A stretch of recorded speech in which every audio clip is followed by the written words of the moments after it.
The power of positive thinking impresses upon your mind the immediate desire to click the subscribe button. Now.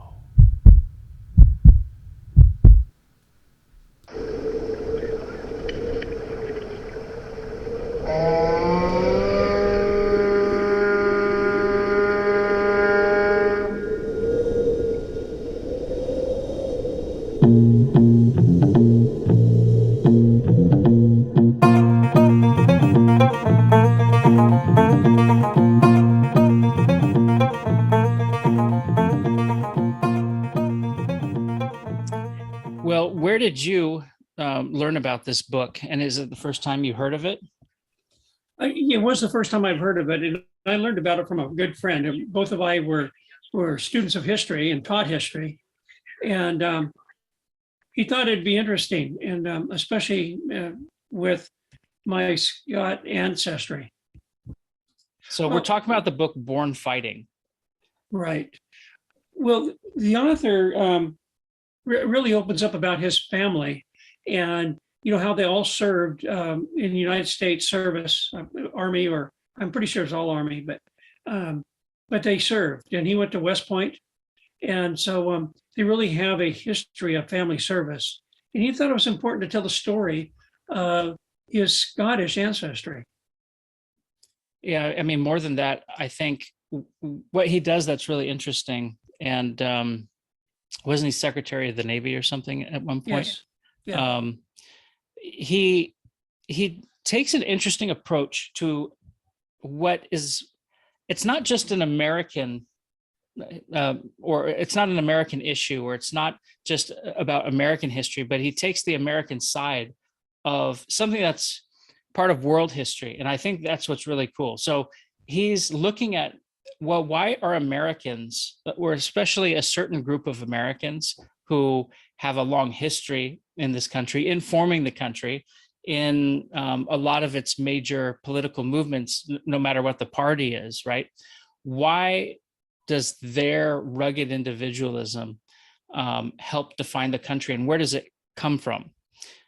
So I think where that's concerned, it's an interesting take to figure out who are these Scots-Irish or Scotch-Irish people. In the US, we say Scotch-Irish, right?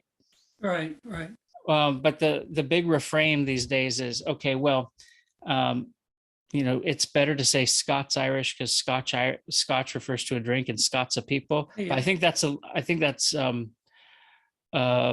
BS.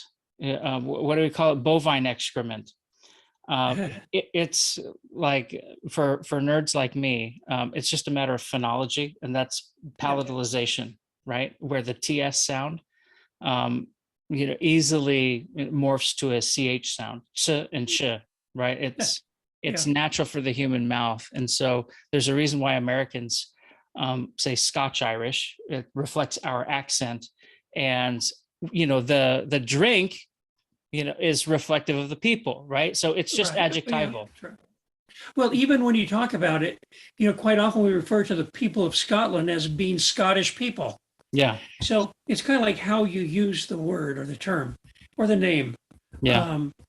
But what I liked about this book is how he went into the character of people today and could relate it to ancestors and other Scots from 500 years ago. Yeah. And it's their will, their determination, their ruggedness. One part of the book when he talks about, who really would like to live in Scotland? It's beautiful, but it's cold. It's hard to make a living, like for farming. There's nothing easy about Scotland. And so you could kind of see, reading the book, the determination of people would have. And so and that's the root of this, is Scotland. Yeah. And, in trying to answer the question, who are the Scotch-Irish Americans, and what has made them unique? He doesn't just, look at different waves of immigration. I mean, he goes back to the beginning of recorded history, where the Romans are dealing with a problem on their frontier in the campaigns in Britannia, right?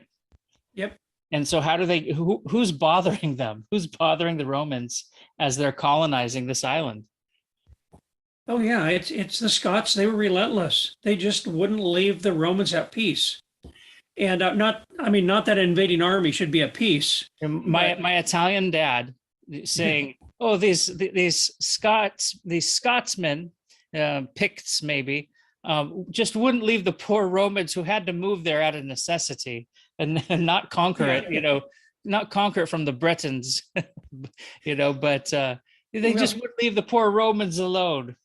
Well, this is another story because the Romans, their big nemesis were the Druids. And I mean, they were brutal to any captured Roman soldiers. So, but the Romans kept moving north until they got to near Scotland, and they couldn't go any further, or they decided not to go any further. Let's back up a minute, Sure. Mike, because when we talk about the Scottish people, they're so closely linked to the Irish people. Yeah. And that if we looked across the ocean there, the sea, it's only like 20 some miles.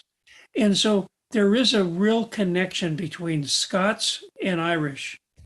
Yeah, I mean, you can see it, right? Like it's, like being in Hawaii where you see the different islands from afar, and the clearer the day, the further you can see. And certain parts of Scotland you can see across, to Northern Ireland, at least to Ulster.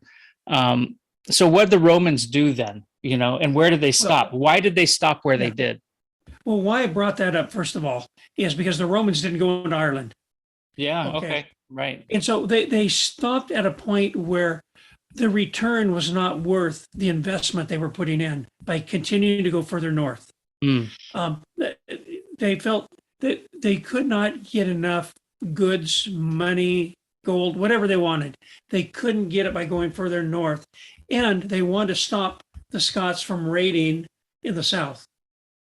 So, and that's where Emperor Hadrian, said, let's build like a 79-mile wall. Yeah. Well, how effective was it? I mean, you've been there, right? Well, the wall was more to regulate trade, although it did keep, roving bands of Scots from going into England. But it was a very interesting time in England and Scotland. Yeah. I mean, with the Romans there. The Romans had a tough time in England. And so whoever made the decision, whether it's Hadrian the Emperor or his generals, they're trying to just wall off the Scots and not have to deal with them. Yeah, it's maybe a subject for another conversation, but it's interesting to see where the Romans stop and where they continue, right? And sometimes when people see empire and conquest, they may think it's about land. Maybe it's I don't know, maybe it's about glory or, amassing whatever geography, but really it's in the case of the Romans, it's very practical. Yep. What Romans wanted was like any country with an army, they want a return on their investment. If they're putting an army somewhere, they want something in return. And so with Hadrian's Wall, it kind of closed the border.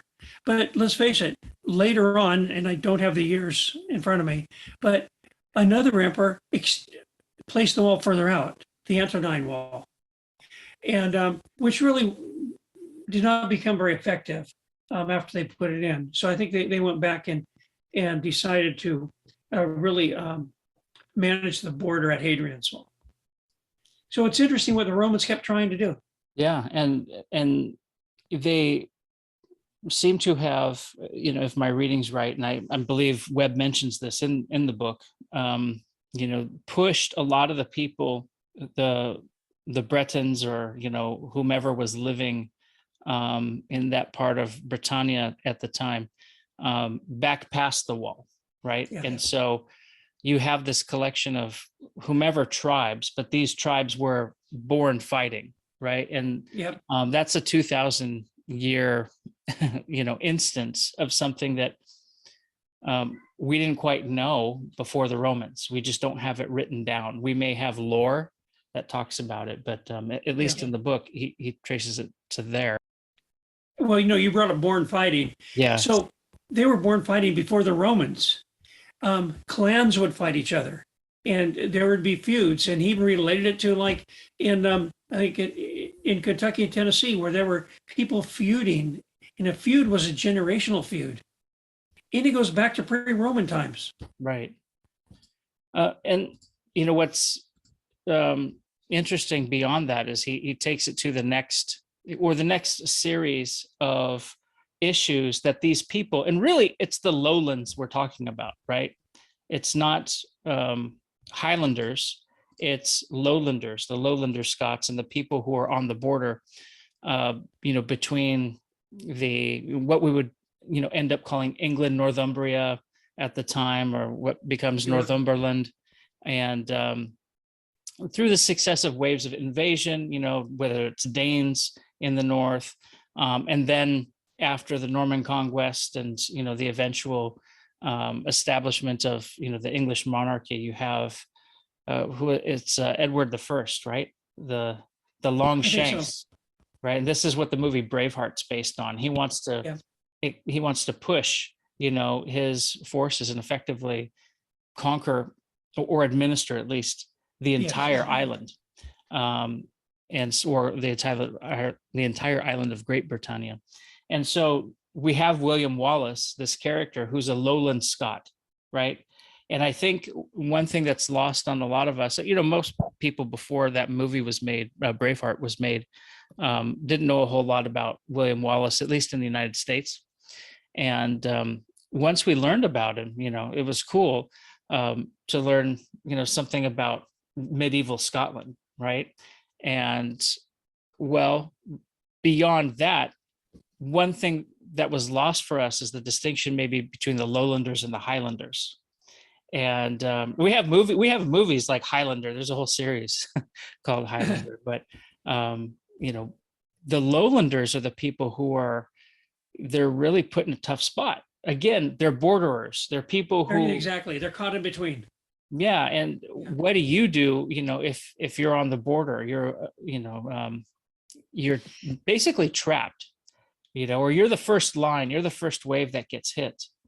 And so there's a nice turn in the text about Braveheart, William Wallace, and then Robert the Bruce and Bannockburn, and all of these like historical recaps. You're reading a book and you go through these chapters. Each chapter could be its own book, right? It could be its own topic of research. You could have a whole thing on Roman campaigns in the north. Right. You could have a book on Wallace. You can have a book on Scottish royalty or emergent Scottish royalty.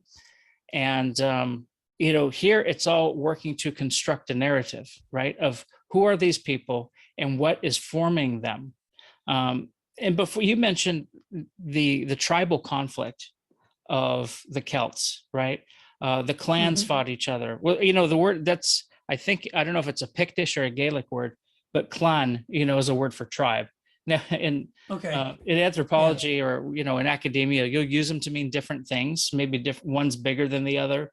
But if I understand that correctly, it's just, we inherit it from them because they're talking about how Scottish society is organized, and whether it's indigenous Scottish, like Pictish, or if it's Gaelic, Scots Gael, right, where it's actually Irish folks who moved across the Channel, settled in Scotland, helped define, what became the Scoti tribes. That described them. They're family kin-based folk. Oh yeah, and I think that was one of the reasons why the English king wanted to send them there, because England didn't have the resources to keep fighting the Irish, and figured the Scots would either live with them or fight them. And Knox is what you want to say, John Knox, Scottish preacher who confessed those principles, brought Calvinism to Scotland, and formed the Scottish Kirk, right? Just it's a word for church. That's all it is. It's not a special, Kirche in German, right? It's the same word. So what's interesting that our author points out is that the way in which Scottish Protestantism develops is really reflective of the way they operate as clans. I don't know why my video keeps freezing today. But the clan structure and sort of the lack of a top-down ecclesia, that really was at the heart of the church since the first century. I mean, it predates a lot of Christianity in the West.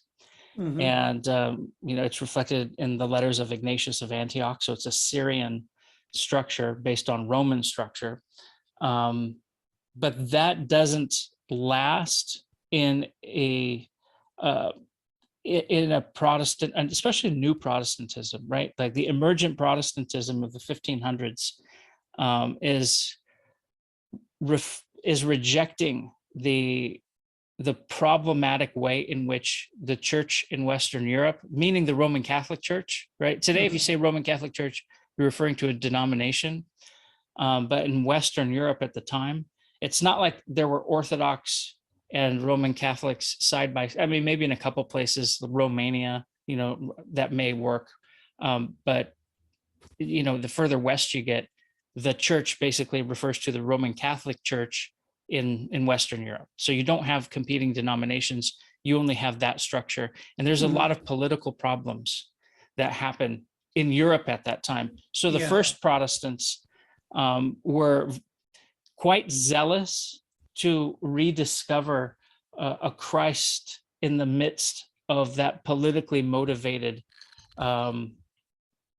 way in which the church presented itself and operated in and among the royal classes of Europe. So all that to say, there's this interesting synergy that happens in Scotland where Scottish Presbyterianism grows, and it reflects the Celtic clan structure, that predates, even the Roman presence, in the Isles. And so now getting to the other side, where the Gaelic-speaking Scots and English-speaking Scots, or they probably speak Scots, which is a dialect of English. It's like someone with a thick Scottish accent using a bunch of antiquated English words as well as antiquated, or Gaelic words mixed. Okay. It sounds pretty cool. You can almost understand it. Anyway, moving across to Ireland to settle in the Ulster, and now, you can jump in on that part. Well, now when by going there, it really, the English tried to solve a couple problems. One is to control the Irish more, and to try to put something up against the Catholic Church, because the Irish were so Catholic. The island was. Right. And so now with Protestants in Northern Ireland, the conflict is not just between the Irish and English, it's between the Irish and the Scottish. And again, everybody was set in their ways. I mean, no one rolled over for the other. They fought each other rather than give in to the other.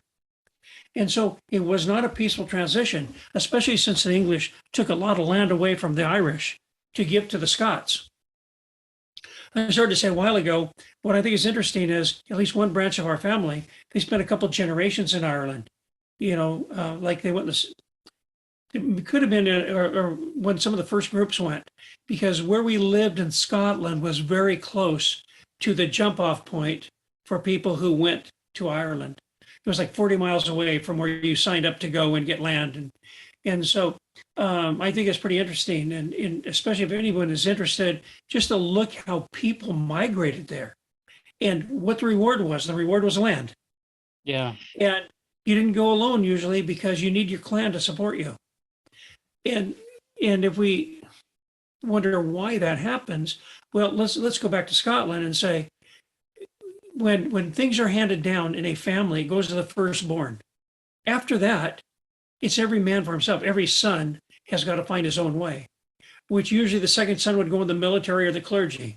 The third son, probably military. Later sons may become merchants, but only one son got the land. Yeah. So the others looked for a way out, a way to be successful, because it goes back to the nature of the Scottish people. They're determined.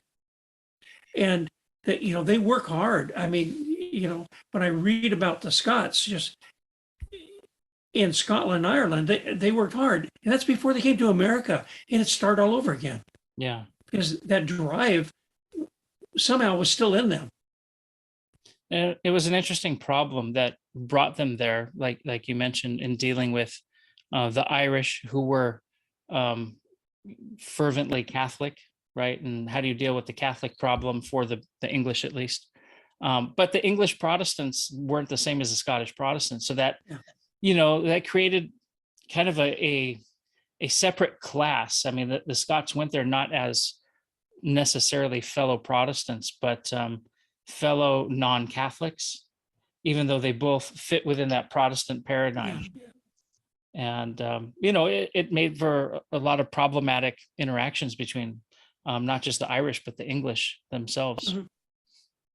So anyway, eventually the Scots, I don't even know how many people in Ulster claim descent from the Scottish Presbyterians, or the Scots who immigrated to Ulster. But after about 100 years, they said, forget this, let's go to the New World. Yeah. There'd be fewer people to bother us, right? There was number one, there was land, there was opportunity, which they didn't have in Ireland. And even Scotland. I mean, they looked for a place to go where they would have some freedom and the ability to use their skills to build something new. They had to take a sea voyage. And in the 1700s, I read somewhere where in a year's time, they lost about a ship a day. I mean, the equivalent of a ship a day. Good Lord. Because of storms and problems. But there were many, many ships that came from England and Northern Europe, Western Europe, to the Americas. Yeah. That's something I think we don't quite reflect on enough. What it took to go on that adventure, to land somewhere new. And I think people today, it's very hard even for me, and I study history, it's hard to understand the cost of taking a trip like that into the unknown. You only have the food that you take with you on the ship. When you get there, there's no store to buy food. Well, there could be a store, but do you have any money, any cash, any gold? Mm-hmm. Pretty much living off the land until you get established. I mean, it's truly a risk. The sea voyage is a risk. Many people didn't survive it, and but they're willing to do it. And not just Scottish people, but Europeans were willing to take that risk because the reward could be great. And where the Scots, what was unique to them, at least, is most of them seem to have settled in the mountain areas, right? So rather than the New England towns, or even the big cities, or at least what, I don't know if we would even consider them big cities today. They are now, but not back in the 1700s. They ended up in Appalachia, right? They ended up in the mountains. Not too different than Scotland, right? Yep. So and they traveled up and down Appalachia. I mean, they went from say Pennsylvania down to probably almost to Georgia. They lived in the mountains. They were really mountain people. It's kind of funny because we think of mountain people today, the kind of people who live isolated in a backwoods cabin, and that's kind of what they were.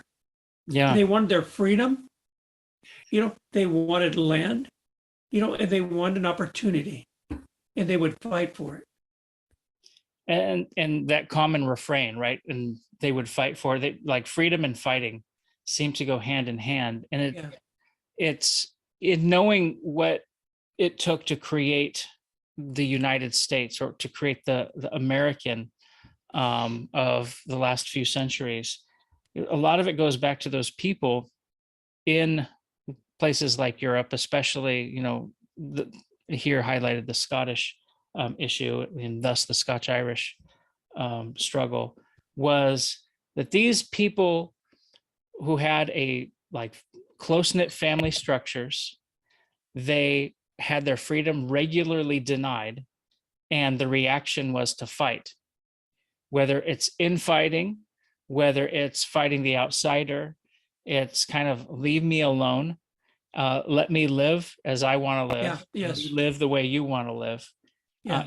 I mean, I think it's a human principle. A lot of this is very similar in Middle Eastern culture, especially when it comes to Arab tribes and things like that. There's people who they live off the land. They have their own set of rules, whatever the government is. And, the governments there have tried to put them in, homes for, I don't know, last 50 years or more, maybe since the 50s, probably 1950s. And that's, trying to settle down people who are tribal and pastoralists, right? Like they took care of animals and, they have their own tribal conflicts. They have their own wars and, they'll fight one another. But if there's some other group infringing upon, their freedom, they band together and fight, right? And so it's very similar with the Scotch-Irish culture, or the Scots, and thus the Scotch-Irish. And I'm going to say Scotch-Irish instead of Scots-Irish because I don't care, but I'm aware. So some people prefer Scots-Irish. It's all good. I made my claim at the beginning of the podcast, but same sort of problem, same sort of set of challenges, and that's why you kind of see these, the redneck culture, right? The mountain, mountain man, and redneck, refers to the, well, tell us what it refers to. You can probably state it better than me. Well, people who spend a lot of time in the sun, they're farming, they're hunters. Oh, okay. They spend a lot of time in the woods. So I understood instead, and I thought you were going to jump on this, was that they wore, a red sash to, show their support of, the king who was a Protestant king. Right. Okay, and thus they were the redneckers. Right. And so it referred to the sash that they wore around their neck. But and so it wasn't someone who talks with a twang, or a drawl or plays the banjo, which is a, modification of an African instrument anyway, which Webb notes in the book, Born Fighting. I guess it's called the banjar originally. But anyway, that culture of living in the mountains, living free, and being very patriotic. These are some of the guys who were most active in the revolution. And so that's right. When Washington called them up. Well, and many of them have come throughout the 1700s, and they were established. And so when the revolution started, they had no love for England, even the newer generations. How does that work over the years, right? Where you have the English battling against the people, and then in order to deal with the people and deal with the people being the Scottish or the Lowland Scots, use them to deal with another group of people you don't want to deal with. And then, they just keep wanting to somehow not incorporate, the Scots.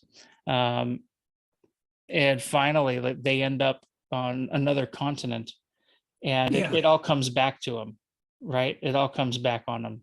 It does. So and really, because the Scots were established by 1776, we find a lot of them in the fledgling government, making a new standard of what a country should be. And that's when they call upon the people who live in the backwoods, say, we need you, and this is what we're going to do. Not everyone supported the revolution, but those who did, they believed in it. And we even had relatives that were captured by the British and died on a British ship, a prison ship. So it's, just interesting when you look at anyone's family. They didn't have to go through the revolution, but just the different times, what they went through, what they survived. And the Scots really were independent. They were more independent probably than a lot of other people. And they were used to that. And again, I don't know how that happens from generation to generation to keep that character, but they've had it, and it's a determination.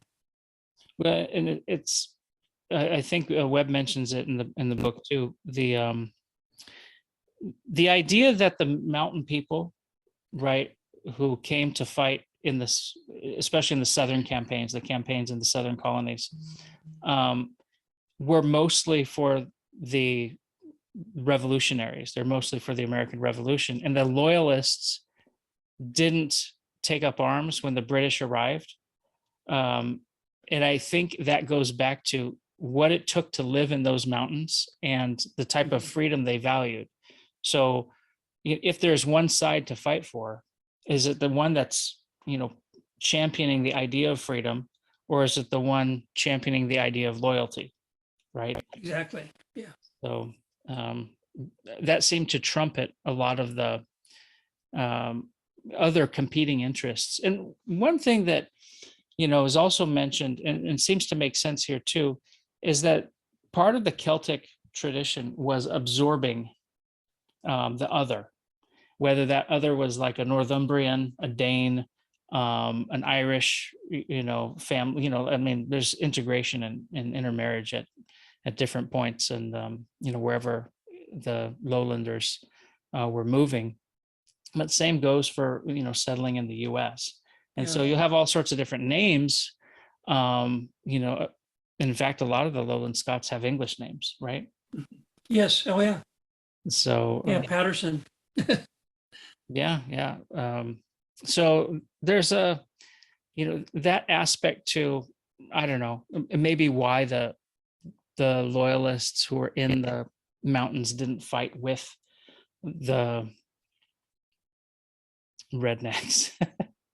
Redneck means something different today, so it's so hard to say it, but well, they did produce a number of Americans of acclaim, the big one being Andrew Jackson, and there's a whole chapter dedicated to Andrew Jackson. And I think Webb does a good job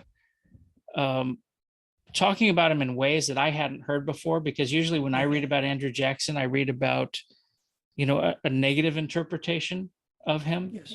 And I can understand why. I mean, so Andrew Jackson is a controversial figure because he does not like the uppity English derived well, it's not colonial anymore, but city culture, that a lot of the United States still had, right? So he was more of a backwoods kind of guy. I mean, that's how he thought. And because he was a populist, right? And he was championed by the same backwood people who, I mean, it's the beginning. Well, maybe beginning's not the right word, but it's it's an example of how class was working in the U.S.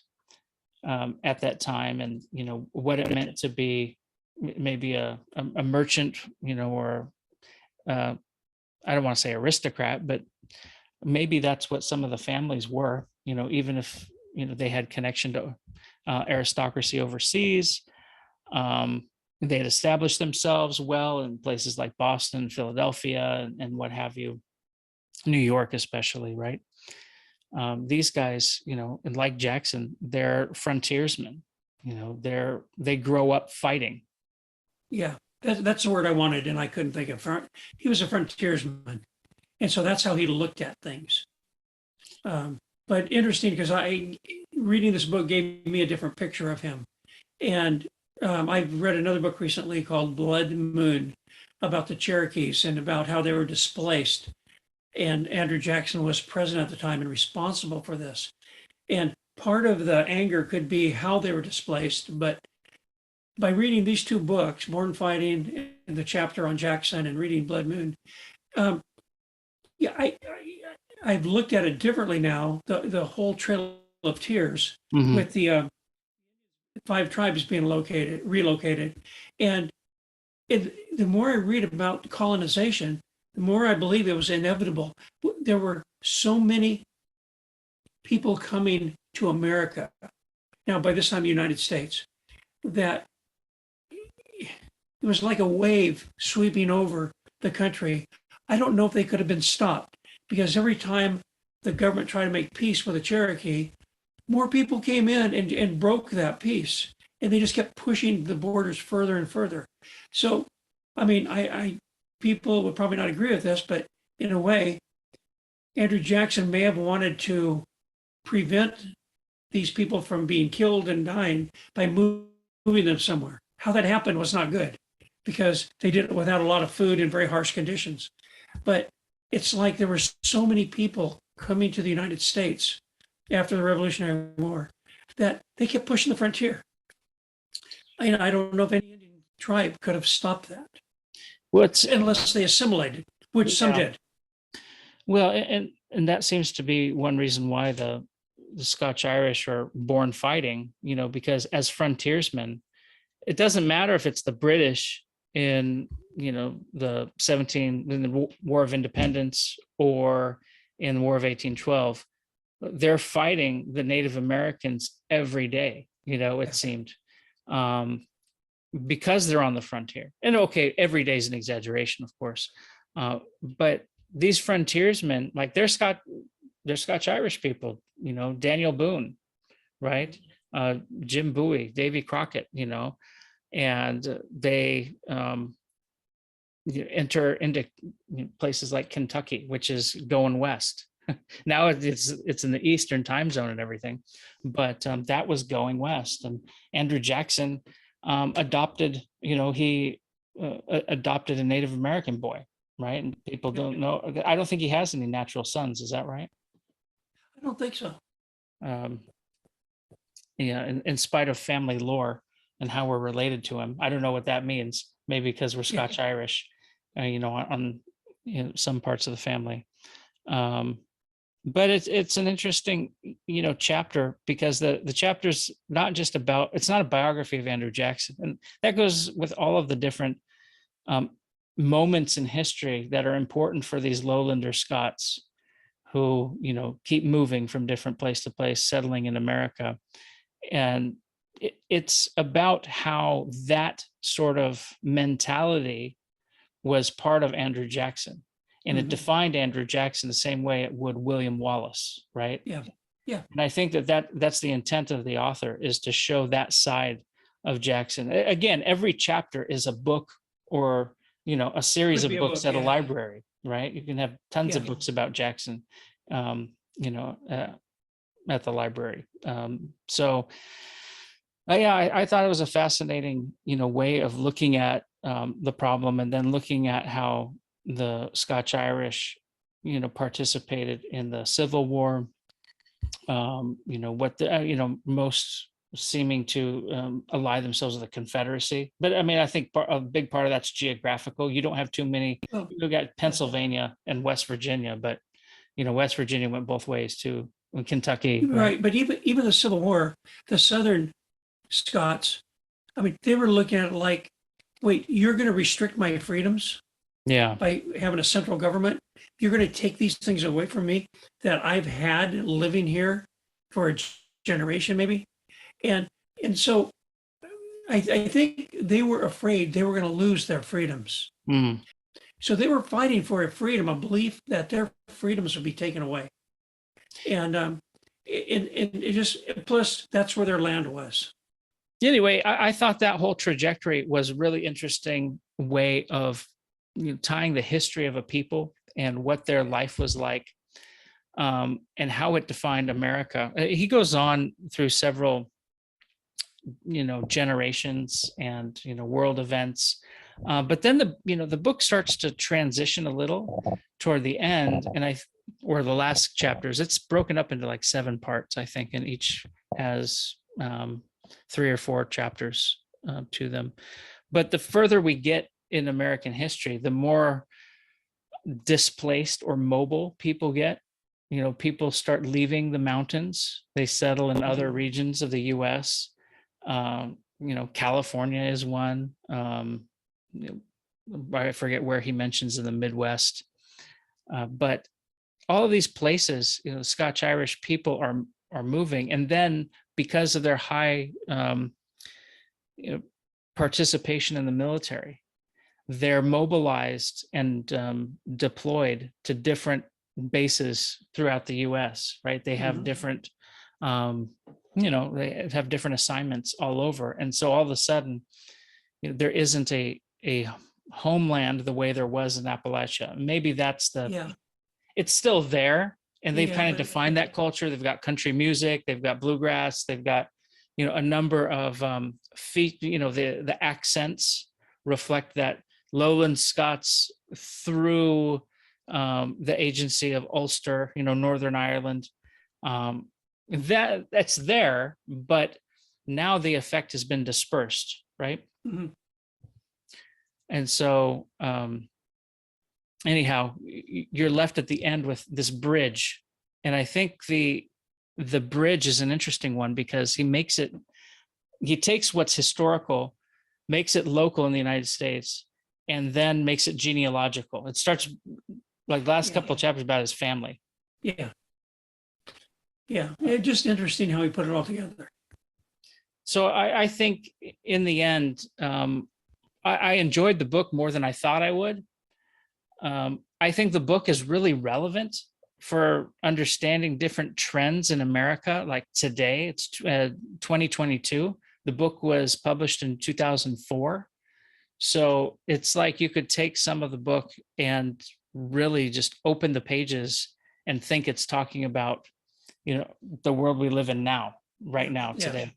And that I think that's a testament to, its applicability and how, its thesis is effective. And I have to talk to some of my colleagues about this as a methodology. It's interesting to look at different people groups and see how people groups over the ages manifest in different circumstances. I've done a little bit of that research, as it applies to the Middle East, which, that's my area. So it seems to work, but I don't know how well of a method it can be because there's so many variables to it that those parameters really need to be defined. But and this is a popular book, right? Like he cites the book cites things.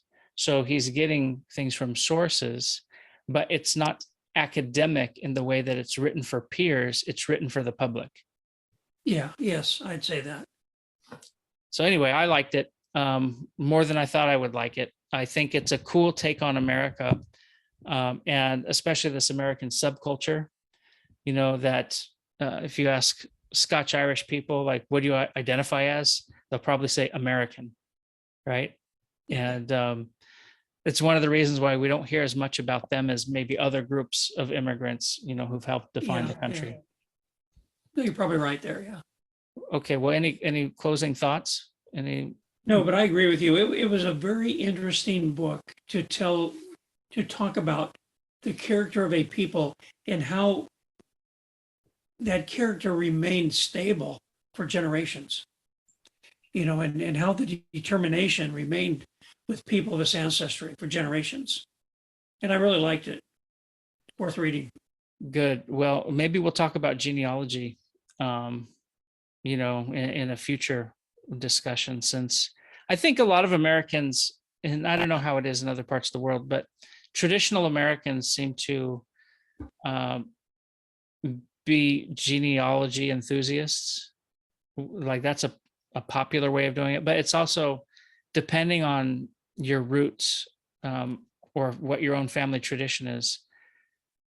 It's part of who and what we are to remember where we came from, and trace our lineage back. And so these are the types of stories that help illumine one's own family history. And I think if anyone gets the book and reads the book, and then you get to the end where you realize, okay, the author's now talking about his family rather than William Wallace, or the Celts, of pre-Roman Britannia. Well, it's the same thing. And what we're detached on this continent from a lot of world history. We can claim it. We can claim to be sons of Rome, and surely that was the case. But what does it mean? What does it mean for someone who's risked everything to be in another country? And we're not, no matter what, most Americans aren't students of history because we look at history as being maybe 350 years from the first settlers in North America. Where if we have English or Roman history, we'd go, or Egyptian history, we'd go back thousands of years, you know, and so this is scratching the surface, but how I look at it, especially genealogically, whether I can identify a relative during any of these times, I know I had relatives that lived during those times, or I wouldn't be here. And that's what fascinates me is, you know, when people went to Ulster, and you know, when the Romans were in England and going to Scotland, no matter what, we had relatives somewhere around that existed. We just don't know who they are. Yeah. They lived during those times. They were brutal times, and the survivors were the strongest. Well, and I think that's what's something I liked about the book. You know, it puts a name or it gives an identity to people you don't know about anymore. Yeah. You just know a legacy, or maybe if you're lucky, a tribe name, right? A clan name. Yeah. And you can learn about the clans, but you know that maybe that gives you an ancestor in a way. Yeah. We don't All have right. to know the name. Well, we'll close it there. Okay. If you're interested, go ahead and get the book. It's Born Fighting by James Webb. I think you will enjoy it, and we will catch you next time.